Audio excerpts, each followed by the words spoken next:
Hi, magandang umaga sa inyo mga kasawi. Kamusta na po kayong lahat? Naway nasa mabuti kayong kalagayan at mag-iingat kayo palagi mga kasawi. At syempre magbabasa tayo ng ating mga request at eto na nga yun mga kasawi na apat na sign na tamad si Mrs. pagdating sa pakikipagbingbangan. Pakinggan niyo to mga kalalakihan. Baha ganito din si Mrs. sa inyo minsan. Ang una mga kasawi is nakatihaya na lang. May mga kababaihan na kapag once na talagang tinatamad sila o yung wala silang amor sa kanilang mga asawa na makipaghana-hana ay nakakatihiya na lang sila. Binibigyan na lang nila ng rason si mister kapag sila ay tinatamad. Kahit na pinagbibigyan nila ito ay nakatihiya na lang sila. Kontento na lang talaga na gano'n na lang yung ginagawa nila. Kasi nga tamad na tamad si Mrs. Kasi kapag once na in the mood naman si Mrs. ay talagang gumagawa ito ng paraan para makipag-foreplay. Pero kapag once na tamad talaga sila ay hinahayaan na lang nila na si mister na lang yung gumagawa ng paraan para siya ay nakakaraos mga kasawi. Ayan yung ating una na sign. Ang pangalawa mga kasawi is hindi na gumagalaw. Ayan, may mga kababaihan na talagang kapag once na niyaya ni mister. Tapos sobrang tamad na tamad ito or wala sa kondisyon. Talagang ginagawa lang nila ay hihiga lang ito na parang feeling mo ay patay na siya. Wala kang mararamdaman or response sa isang babae kapag once na ito ay tinatamad na makipagbingbangan sa isang lalaki. Ating pangalawa na sign. Pangatlo mga kasawi is ayaw ng foreplay. Mga kababaihan na ganito. So, ibig sabihin, kapag gusto ni mister na for example, magbaliktaran, alam nyo na yun, wag to ang isang babae, gusto ninyo, ginagawa nyo yung paraan para naman mas ma-enjoy na isang babae. Pero ang isang babae, sige na, ayaw ko na, hayaan mo na yan. Wag na mag-foreplay, ayaw ko na. Sige na, kung ano lang, sige na, banatan mo na, anuhin mo na. So, yung mga linyahan ng mga kababaihan kapag once na sila ay tinatamad or wala silang samud mga kasawi, hinahayaan lang nila kung ano ang ginagawa sa kanila ni mister. Kasi nga dahil feeling nila is okay lang ito para sa kanila. Basta ang mahalaga lang ay nakakaraos si mister kahit na hindi sila gumagawa ng paraan na talagang maiel si mister, basta sa kanila ay tinatamad talaga sila. So ibig sabihin nun walang gana ang isang babae na makipag-foreplay sa isang lalaki kapag ganito yung ina-attitude or ginagawa ng isang babae. Yun lamang po mga kasabi yung ating pangatlo na sign.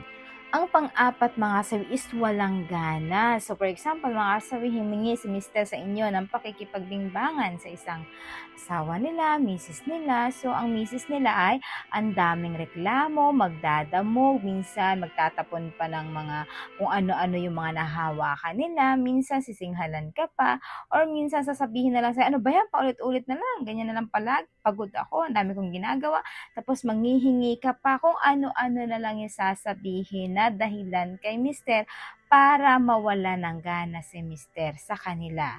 Kasi ganun yung mga kababaihan kapag once na talaga sila ay tinatamad. Kasi may mga times kasi ng mga babae na pagod na rin sa trabaho, pagod na rin mag-alaga ng mga bata, ayan, pagod na sa pang-araw-araw nila na gawain. So yung ending kapag once na humihingi si mister ay hindi na talaga nila na pagbibigyan, gumagawa sila ng way, ayan, para mawala ng gana si mister na magyaya sa kanila. Or kung magyayaman ito ay gumagawa sila ng paraan na talagang maramdaman ng isang lalaki na wala silang gana sa pakikipagbingbangan mga kasabi.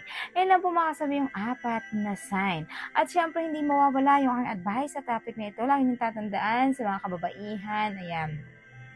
Kapag once na meron kayong asawa, lagi niyo tatandaan na dapat meron tayong mga obligasyon sa ating mga asawa or mister. Kasi nga syempre kapag once na may asawa ka, obligasyon natin na pasiyahin sila. Minsan may mga times na talagang wala tayong sa mood, pero dapat ipaliwanag natin ito sa ating mga mister na dapat hindi pwedeng ganito kasi dahil pagod ka.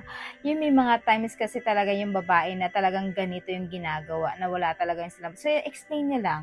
Wala namang problema kung sasabihin nyo ng diretso sa inyong mga asawa. Siguro naman maiintindihan niya ng lalaki.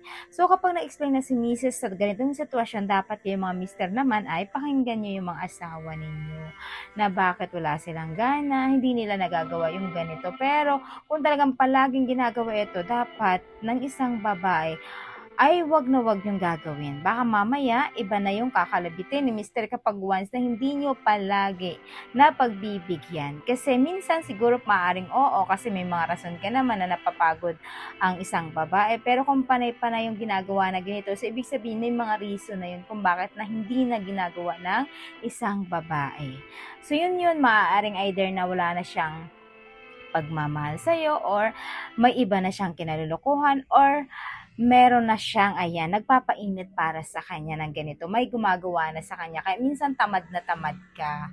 So, yun yung mga reason minsan. Pero bibihira yun naman ganun mga kasawi. Kaya dapat maging mapanuri ang mga kalalakihan pagdating sa ganitong sitwasyon mga kasawi. So, yun lang po mga kasawi yung aking advice. Maraming salamat po sa patuloy na pagsuporta niyo sa akin. So, walang sawang pag-share po comment. Sa mga hindi pa po nakapag-subscribe mga kasawi, pwede na kayong mag-subscribe. Pwede na rin kayong mag-follow para updated kayo sa topic ko araw-araw. Magandang umaga.